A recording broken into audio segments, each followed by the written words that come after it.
Pressure coming at set piece. Manu Sinha. Again.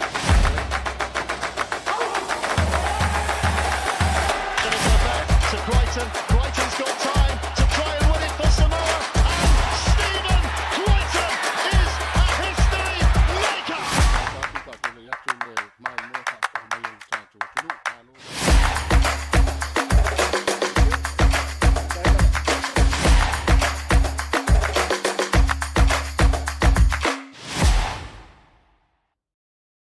Mātou whātala whātu I le mai moa whaafonga mai alu tātou tunu, le whaua tātou toi whailoa I se whaawaponga nei o tātou polokalame o leitu lau o tālonga. I le waiso nei le mai moa mai ai le tātou polokalame, I le whangaso longa o le tāmisanga laka piliki, a whana wa onga maniso kalapu, le asa whangaso solo le whaaiunga le veaso, I le motele I sala whai, na moi foi ma le avadoa I whaatala noa I presidente o le sosiliki, le tō whāia whiu whaoratane Bonifacio Vasa. La tau walunga le tātou polkalame la mai moa mai ai le awhiawhinei. I le whanga solonga o nisi o tāpenanga le tātou au le manu maa Samoa, e pei o na sira fia o le aso lulu o vaya sonei,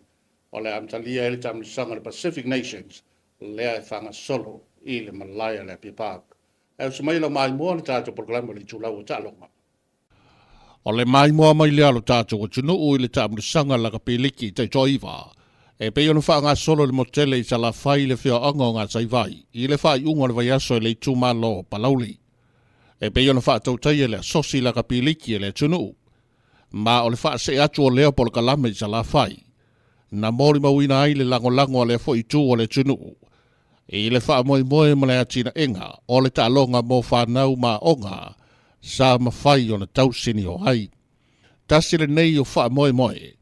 Sa whea le wha taranoanga le polkalame o le tūlau o tālonga. Ma le awhionga le presidente o le lakapiliki. Le tō wha ia whiu wha o la tane Bonifacio Vasa. E pe o le vainga taula ina o lo I le teminei ina I mawhai o na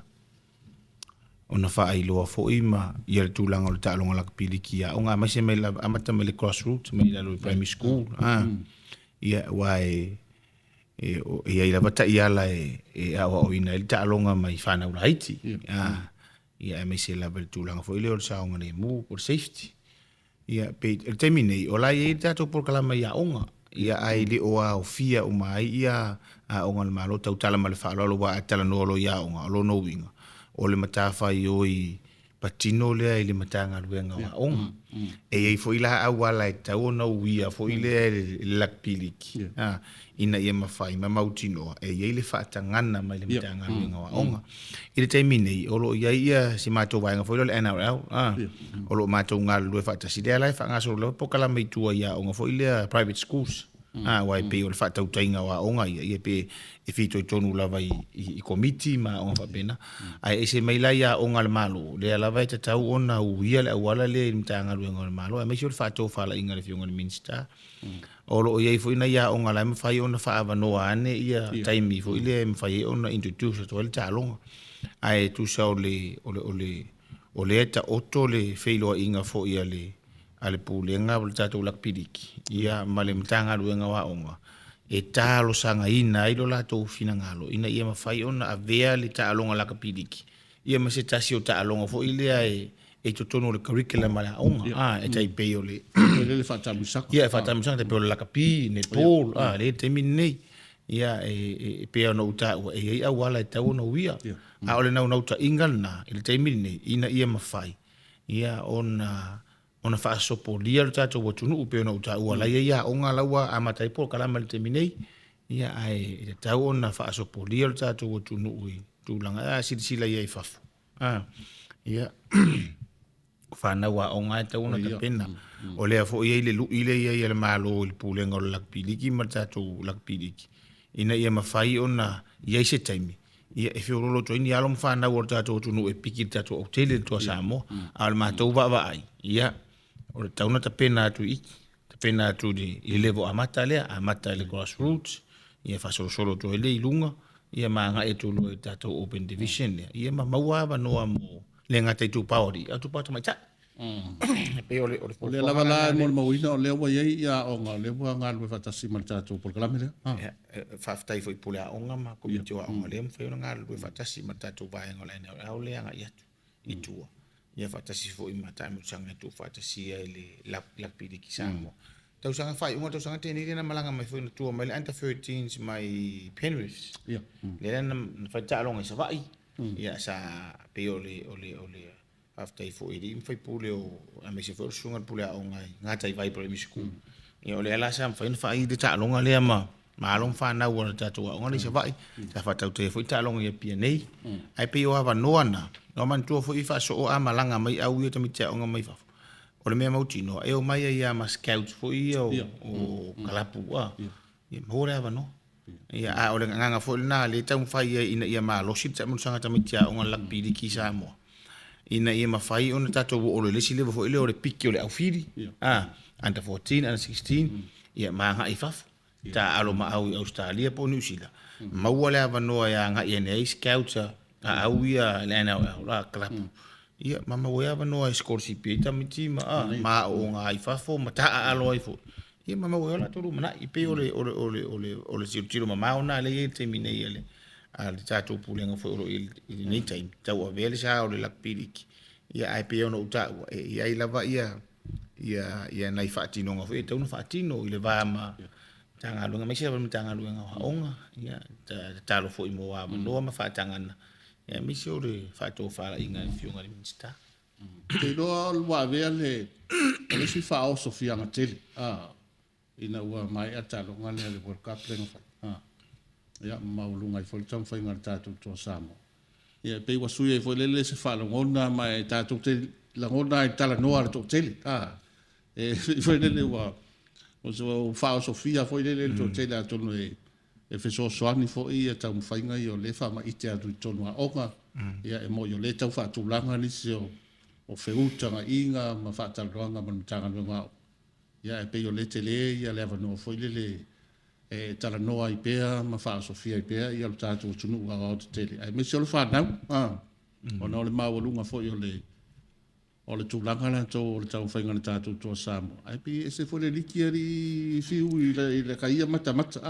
e le nga to fa tino ngol talo me tau tu la fono ele se fo la fono ka mai ele fisiringi ele sa o ma le fa ma o le tau no nga le tau no fa so wai pe ole matuna i fo ia va ai mal mai tau ele ngata i sa moni ala langi ato so si sa mo ai e tala no ai ile fo tau mfainga le na ai pe tasila nalu i tau wa tu mai o se lu i tau mo mato ina ia faise nga ruenga e fa au o me moni ai o faingo fiele nga ruenga foi le ona e o ai nu ue o tato tunu ele i o ese se o ngol la pidiki o ilo uma kamiki ka alo wale mata TV termina le World Cup ma ia ai o mela le tau fa termine ia tau mo fai ia lava le u fai ngalu lava fo i resources se mo mi ina ia mo moli ele fe au le tua mo moli ele ia o tau o le ta ngol la pidiki ia ma ia tau mo fai e fa tinu nai ta mo sanga fo ile ina ia ma fai ia ona fa au pe o le ile interest na o ile fa Sofia o ile fa Sofia fo ile ia paura le o le lu ila le wa ia ma tone ia o tu le mel nete ia faila le fainga faila fa tino ia o por kala mai fa ta tia ia le lei ina ia nga wa ipe ma ia fa nga ro le ava no le wa ile fa Sofia le ina ia fa tu pula ia le fia o le va ai o ka long ko le su te kako ele ngata ele matua le wa sa no me tau tu la fun ele fa ngata tele tu la fun ele pe o isi code fo ie tu la fun no ame pe tai pe la pita tala mal fa lo very technical me si kalamu ia te no ai fa likele ele kering si kalam ya o va ai na ina e tau fa ia fa pena ona fa ta o por kalama fa au a mesira a mata mai ai i lalo i tamitiao tala no afi le tulanga o ni se vai no foi por kalame me se ni so tamsanga por kalame fa wa le ma wel tamsanga le mta no fe sala fai ola le ta wol por kalame le ai foi fa fe tatou I polu nei te fofesili mai po o le ala vai tatou I le amatanga o le tausanga I le tau amatalia o tamusanga wa e morisi le fia e tolu vai aso I le sa fanga so o tamusanga nei upolu ia tolu vai aso na I le masina Makula ni ia mai e tamusanga na sa hosta le tatou lakpiliki le sampini ia Mad New Lions sa fa tino la pipak na so ma felo isi vai aso tolu le sa fa tatou e fo tai to iva la vai e taula muai ia faleata ia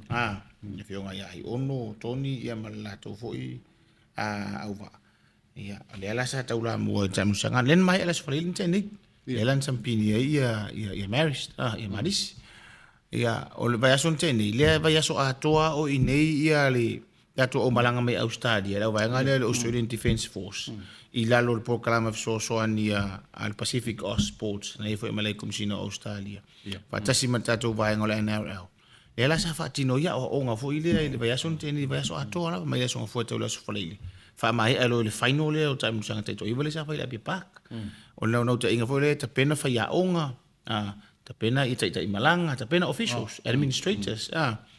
ina ia ele ngata o tamata ia fa atino na talonga ia ale wala vata o so fo ia ila tone I lunga I lesi level le fa atino talonga le ala na mai ai lola tai toi va competition sai tai toi va upot o le fa mo la ia tau foi na avisa fa ai mai al tatou sulu o tele ia por kalame o leo sa no ele to fa ia fiu ia o wa fo ia por kalame tapena pena ma por kalame fa tatu ocho ia al tatou la kapiliki o le tatou faia o ngā le tatou toa Samoa fiu. Oi foi. O foi no pen kan. O mai Samoa pe. Ia le sa fatino le mato review ia te semane te sanga te nei. Ele I fa sua fala wa lu te ko le sa ko sumo mo fa sua fala. Ia le se o kiki vai. Ele nga funga. Iwe se malo mo fa kwa. Se malo mo ia fa kwa ka uma fa fole pois se sua fa ami. Eu le yo maua pule. Ia Ole tau fai o do se mato tala no afi. Mata le asa o ma vai foi le lo fio on presidente. Ole ese fa fita uli foi le o ani fa fita uli ele tulango fa na ma le te vai to le nga I te le por kalame ia I fa na foi le asa o mori mau foi le por kalame o ese fa fita foi le inicio fa na ia ele fa tino ngol ta longa ia ma le mai foi ia wai por kalame mata longa ia uila vai le o malo lo ia le tato pulenga ile fa tatianga ia malfanga solonga foi tato por kalame ele ngata I tonu a onga ia e fa pe foi tonu no masio fa feta I faso I matu eva va ai e pe o mama fa tele pe fa pe on fa fitaudi je matu tilo lo fa fitaudi a matu va ai o lu itau tu sai o lu itau yo le fia ngai pe ma ta to le tau ati na e foi le ta fa masan e tau fa masan ia o tu la foi le lunga le pe no o ta wa onga o lu tau la le fia ngai matu temini e tau na matu wia le matanga luenga onga mo tino ai to tonu le o le curriculum foi le a onga ia le la kapi fa ta o toita musanga onga me fa pena ia o le tau le vaenga yo kalapu ma au foi anu o le tau tele a fa so e mesel mai mota po el tato tunu ela ititi tato pool of players ia o tamitia ia ta aro le la kapi e ta aro le soka ta aro le voti to yo mai to ta aro liki lu tau na la na no fa to le fa fitau ai o lu tau ia paula me eta fai pe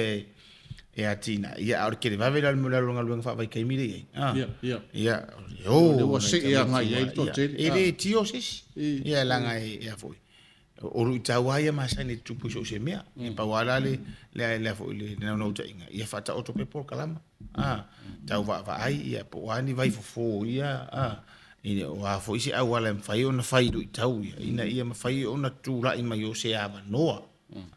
on the opportunities mo lak piliki no winga fi wo la tala pe falling fa le ia matua fa ma tu le tama o le liki le o ya le o soka lea a o O no ta ingana la yai ai pe lo minga fa penga e o me fole a kole le o liki res ke mi le a kole o lo ka pipo le a kole o soka wala ga ma ka sanga fe lo wa so wa le sa pe no ta wa ye ta mo sanga te to iba na fai na iba ya so te fa tino fa tasi fo male tournament live fai competition fo ale la kapi ia e o mana i le liki ta mai ai o ta alo o la kapi o ma ta alo o la kapi o mai ta alo liki o ru taua ia masani o le fo ina fenga ai o na pe ona taua ia e to la titi la vale le pool of players fo ia al tato watu e le pio faf ia e le o tau fia i la tu la ngola tina ela to le rei pa tai fiu mo le have no al tato por kalame mana tu foi le wa mai fa fo mai tato tunu e le fa tarnoanga ma le fiong al presidente o tato la piliki le to fa ya fiu a faultane Bonifacio Basa. Na mori mau na fo i le wha mai moele nei sa la whai. Le awai mai ai o nisi fo i sui sa i longa i le toa Samoa, e le tele o tausanga ua mawae. E pei o le susunga i a whale anga fulu le au pepe nai tol wangana. Ai mai sa i le toa wha i a tapusoa wha fia. O le sui o le tu ma loa palauli. Wha pia fo i ma le sui o le malisi. Le susunga i a tu ngā titi leo le wanae. I se whaatara noanga mai sa la whai. Ia wolenga vili mai pese sau kapua e ka ko ka ia sa vai u fika aru liki. Ai u kere kam kenge ma kuma kai ia u fika aru liki sa no sau ma ko support. So mai New Zealand. Wa ma ngere ma fanga i sa mo sa ma ngere ngu ma ngere vi i sa vai. Wa ia ro ke mi mo i sa vai. Sa sau kapua i le tournament ia le mo faila vanga ia sa bu fika ka liki. Ya nga maka finga nga fa mero venga ia nga maka le suko su fa ko sang so manga ia ka meki ia bu fika alu so se mea you know le kapi o le liki o le nepo o so se mea no soka so manga ia pe e fanga offer opportunity ia sa vai one mau kere ka meki ia ele you know there's not much opportunity so mai le sipiko o apianga ka meki nga fo yo polu wa ese opportunity nga so we're trying to make sure balance akura opportunity e como é que é ngofo mai e ka unga dream ke le vai o que ka ka ira pe ngofo i sa vai o polo New Zealand Australia America como é que Samoa ia you know there's a lot of time e fa yaku ka le mafai aka ko unga dream ako e believe ako ia e mafai me uma ko anga loku me ko anga kalu ko anga committed a low dream and then you can get anywhere in the world wa kele ka ko cha mo le biinga le liki le yungi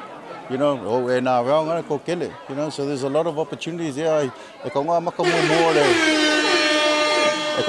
mo faku ka miki a dream bigger and then we'll try and help you get there a fanga solo turanga o le liki la kapiliki mo tele salafa ni la fia nga te vai o lo lalo fa malu la kapiliki la palauli le imi la pe palauli ma sa paite ma o lo wingo ta so fa fia ya pe o le mo si fia ta to no a mes foi fa fonga ta pa mai ya pe la o le wa ma to fa ta si foi mal tv er malo ia pe fo na fanga solo ia tulanga tatu talonga se tatu motu sala fene ole atina ina na fo walo ma fa na ma le challenge lo ia o la lo ro pena ona ia dum fa na se tatu mot e chaila ole ua tatu ni ta ia pe ona fa ai lo atu tero talonga o mai ia fa pena fo ona mau se ava no e fa siri ni ai fo ma tatu tatu no winga ile yuna pe palauli ia malona tu malo ia te fo mo le la lu mo sa petia de la e la fa maru le uni palon sa petia ia tu lang o tato tamisanga o le liki la kapiliki ia elo sistem mo fo nei so wa mato fai loto fa nga so le tato tamisanga sa la fene e mena tu fo e tasile va ngo se ma fo nga fo le wa fu na e muniao sunga el prestine fa pe fo e komito fo le uni palon sa petia ia ona ele pose lilo o se o le wa to a lua le ta longa fanga sol mlai le nga te vai pa ia wala fira in salvalas pe fo le su la o ai ma se foi le fautu tanga te tia mo tongia in fala ma sa nu anga ia ma to o le tu maro vai loa ia ona o le o manu na ro tau a fo tu na pena e pe ona e tu la o tatu taronga ma fuanga le fa o si si le manu na tunu ia le mau popo manu na ro tau o si tamo fenga la ma foi ina ia o le ye ni vai nga pe o so ia e vai le misia se taronga ia matulanga tawa misa pe vanga na le o puto ia fe ava no a mes fe manga sa va sa ele pa wale nga fa tai mera nga fi fa tele mo sa va no a mes fe le pulenga al tv al malo tv va io fa fona fi mo matala mai au io wa sa la wilo ia ni fa mo a auto le fi mo matala mai au ia le malo tau va le mo dia tu nga fa tai te pule ia va pe foi pulenga ia me se foi la foi na ia va pe foi pulenga ali me foi pule me se foi la foi nga tai vai ia me se foi au mo nga tai sala foi nei va pe foi ro ia au me pulu ia mo nei fa mo ia pe ia la foi ia la tua fa mo ia pe ia tu dang tatu fa mo ia se foi me tatu tau le tai o nei le tatu o mai palaulim sat paitia le ziva ngo le motu nei sala fai sa matalan le la tai o tamatiaonga le primary school nga tai vai manga ta vai under 14 so ele ma tamai tai sa open ala tamai tai ia e tasile na le lua au ta alo tamai tai ia le uso so nei pe mai mo ato le fita mai le penga ta mai under 18 ia matama matsua so under 18 e fa ia au ale tu malo nei palawu sat paitea a o tama matu e valu e lua pulu e fai e ia tamai tai la e lua voi a nga tamai tilait ia e tolu au ia wa malanga mai West Tigers o Falefa Kings ia Mavainganga Titans ia Mamalia Sharks la ia leua fatonu el tatu talonga nei ia o tausanga tai tasi mai o nei ai masani fai lata to iva le foi laua mai el verso de tolo mai a onga faia onga officials ia o le foi laua matale uni palauni sat te matale lato tamasanga iva o verso forward tai to fit ia so to i voi le male fululi mal futo so le fe la foi ia ka pidiki mal piu Memo mua sa fai le training o memo mona sa vele fa mo le saunia le leo officials lau fali fa masino ta fua le lau mai tawina nei wa telela swinga nei ai lango le tu malo nei masani la kapiliki e tau ma fai la va ni te wa aventa to au tamai te IT ma au e malanga mai fa fo telo time le la tau su e ya onga ho e masani tali malo ai ya le mai tawina nei to tele o alum fa na under 18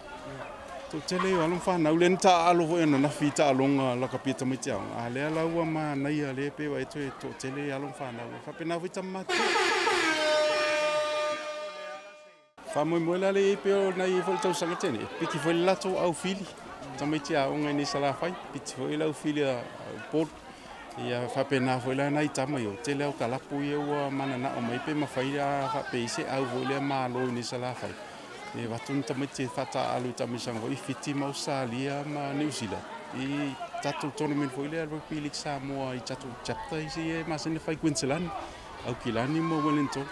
pe fa mo la na lewa fai nei taimi tau fai atua ona o tu langa ho tatu kalena nei tau sanga ona tanga malo le tu ia o le mena ia bo si fia o le ia nai tovanga na o le i le nai tovanga na i valana pokalama le sawe o le ala e pe o tangata mo le o tatu mo wina ho le fata semeni le ila le ele ngata ili o tamai ta le lai o fai le wa a mata i una fai le pokalama le ave i tamatia mo tunu e a onga ma eta alwa le ima le nga fafta ia vo i pe o sisi le mai le nei aso e se vo le vai le to tele o le a le ngata ile tu malo ai a palavra sat ko te la to universe to tele mamalo le tu matua pe wo ye swinga la iti wa o mai mamatu malum fana o ta pe fafta i tu fo fafta nei vai ngole tu nu fafta i fo sponsors mai la to lango mai so fafta i tu tatu TV mal le tio mo fa la lo ino nei pokala mamata go fi nei as o le mai ai le nei o tole ninga le au le manuma e pe ona yeila na tola wa pinga i le malai tona i mato E tā pena i le tāmirisanga le Pacific Challenge, le ai amatalia i le asalulu o le vai so nei. O le aule nei na whiriwhilia le whaia onga ma le polenga, mai le toa wha se fulu o tama sa awai to le ninga, e to tonu o le lua masina. O le toa telefoi o le aua le manuma, o tama uma o lo ta alo i kalapo ese i to tonu o le tunu. Ai pei ona si la fia, o le tāmirisanga le nei, o le atele se avanoa e tilo mai aini usila ma au se talia. Mo nisi o tama i ono filifilia, e tā alo ai to tonu o la tau kalapo. Ai le ngata fo ilea, o le autele Japani, o Tonga, o Fiji, ma le moana Pasifika. E awai mai le tāmirisanga le nei le awa Tonga a, le Fiji Warriors, le se furuli ma Japani, ma le manu ma Samoa. O le afiafi la so lulu o le vai so nei, ua whaatulanga mai e tā alo ai le manu ma le awa Japani, e le malaita alo le Abia Park. Ai o se whaatala noanga le nei, male tai malanga o ia fo i o le suira la kapi Samoa. Le susunga ya sua Hesed Jeremia. O le temile nei pe ona hanga i fo le vai aso. Ta penal tanto au Samoa a po le whaingo ino le manuma. Ia awale ta msanga le ipo le Pasifika le whaatino i le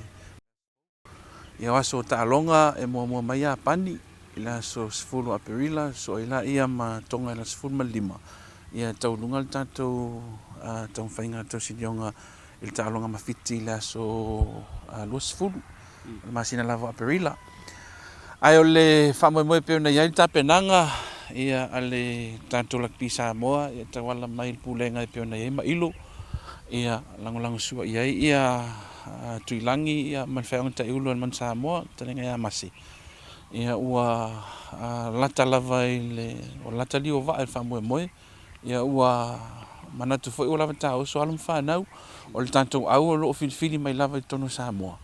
Ia na le tolu lava nei alum whanau mai New Zealand. Ia o nisi o loo i le au le moana. Ia ronga loi whaatasi ma le tātou au peo na iai le tu whaatasinga le ua tāpena i mo le vea so fau. Ia ma ua whaatala ula tu fau i le tātou lakpi Samoa peo na iai. Ia i na iasu tōnai. E lang suan malo le tātou tunu. Ia whamoe peo na la tātou tani malo ai. Ia anga i mai a pani tonga mawhiti. Ia i silfia o whiti len sampini tau sanga len mawai. Ia ma leo la tani malo ia tātou fo i le tau sanga. Ia whamoe ia sampini. Ia e o tāpenanga lava ia. Ia mo le tui fo i whaftai le lang sua mātua. Ia e maise. Ia tau lo o whapea o na company pisinisi ia o sa mai la tu sia ile tu fatasinga o le tātou au ia whai ona ma popo ma tāpena mo le anga ia tu le ia la lava lea o lo whapeon whaatino ile man ma solo lava i lungo o ala fua whaataatia komiti whaafoi ia ma le tātou lakpi Samoa ilan pulenga le nanga ia tu ile tunia man Samoa ia po le under 20. Ia leo qualify mo le po langi le nga tono le tausanga. E la nisi o alona leo i tonu i le manuma o si ilunga le whatinonga. Ia ma o peila ona ia le whaonga te ulo le man Samoa. Le i tonu fo i o le tātou manuma. Ia o le aunga lava ia nisi e ofi atu tono le man Samoa. Mai tu tono le tonu. Ia mwhaasolo toa i kalapu i whafo e peo na iai nisi fo i o alo anga ia tonu le moana. Pasifika ia ma kalapu ia tunu i matu ia mai o le masina la i ulai le fatino i talonga i nei man Samoa a mai al manuma ia tawana ia nisi o fia tu le man Samoa pe ale le fatinonga o le tamasanga le mas fo ia sava noala nei mo alum fana u tonu lava Samoa ia ua matala mai ia tau sinio ai le tulanga maulunga fatinonga o le lakpi Alan man Samoa. E mofu eva no e anga e tui kalapi o tunu e mamau. Ia awale sa ininga o manuia mo ainga. Ai o le wai o masi tono le tātou manuma. Ia le fsilingia le aunga ina ia inisi e. Ia ma le isi tulanga tāua. O le au mai lea o whatinonga tausili o loo whapeona whatinonga man Samoa. ia e amata whaatino mai lalo i a tātou au ia tau pathway teams ia under 20 le under 18 under 20 whaasoro mai la ia i le manuma ia whaatasi man taito fitu ia o alava ia whaatinonga o lo ilunga man Samoa amata tutol whatu le au ia e o tu ilunga ua o whaingofie ia mai le ngata whaingofie mo whaiaonga ia pitu silan whaingofie mo tamata alu ia mai se le vai tau swinga o teknolosi whatinonga o talonga ia matero tu la fono ia ua whai swinga ia lela ia solo lava tātou ilunga o whatinonga so le tu le leila na le vai e tulanga manava ma vaenga na ia we for swinga le time nei ai mai se le o tau mafa ia me ai paleni me ai tau mo ila tau le elite sports po le high performance ia mai o le aungalna o le ngalu fantasia o tanto man Samoa ia ma au mai tono o se tanto tunu talo to ile ia ma le malo se tanto tunu ia Samoa un tulang falupe ia mo mia lango e awa yatu ia pe mai mo fo ilunga wala taua fata auto mo le fa mo ia ma ala leo fa sala lau ia wal fa mo ia lau tau sanga i manu ia le al fai valum fa na o se tanto tunu e ala ile lakpi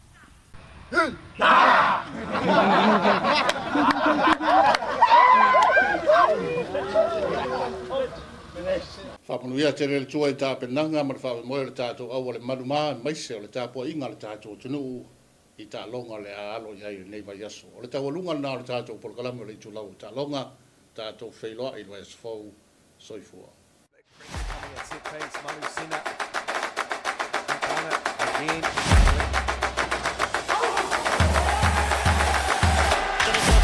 To Brighton. Brighton's got time.